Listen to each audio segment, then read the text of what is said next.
To understand the types of angles, we need to understand just one simple diagram. Consider a ray OA.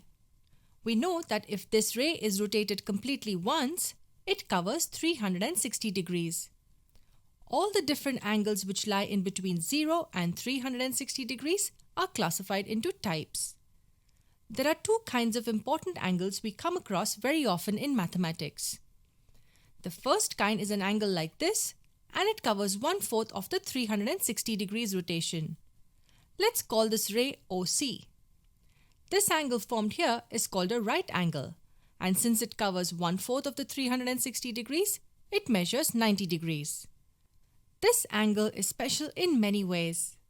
It is the only angle which is not marked with a curve.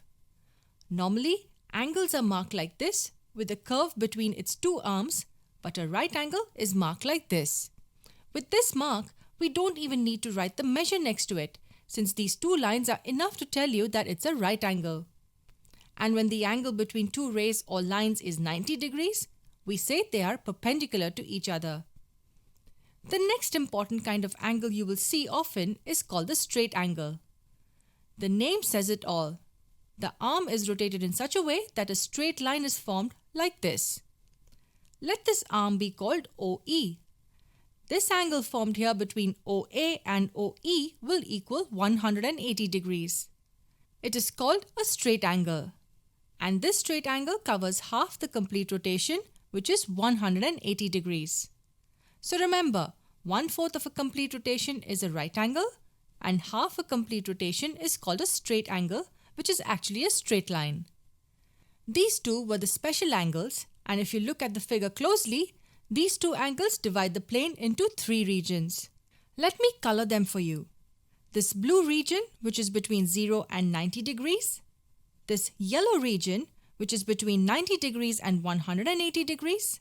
And this entire red region under the line, which is between 180 degrees and 360 degrees. We classify the angles purely based on these three regions. To classify the angles in this figure, we will consider ray OA as the initial arm for all angles. Any angle in the blue region is called an acute angle. Let's have another ray OB in the blue region.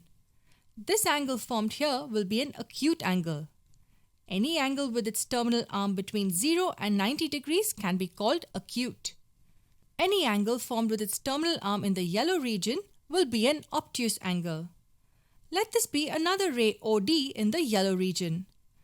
This angle formed here is called an obtuse angle. That means any angle which has its measure between 90 and 180 degrees is called an obtuse angle.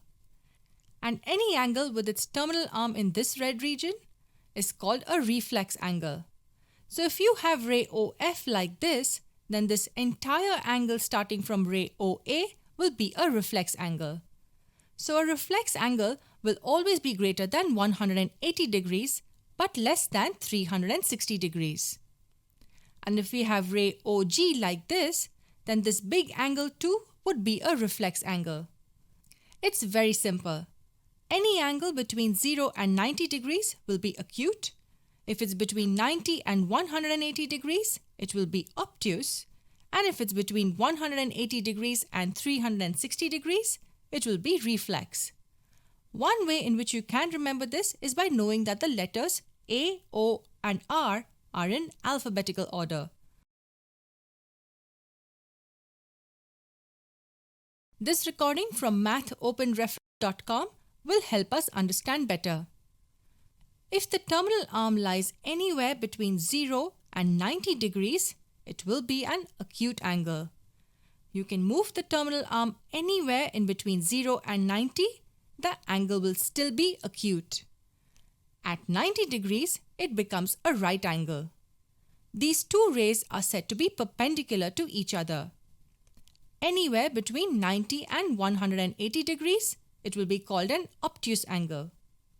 You can see that a wide range of angles are covered between 90 and 180 degrees, and the angle is still obtuse. And at 180 degrees, we get a straight line or a straight angle. Anywhere between 180 degrees and 360 degrees it will be a reflex angle. Any terminal arm in this entire region will result in a reflex angle. And 360 degrees complete one full rotation and it will be called a full angle.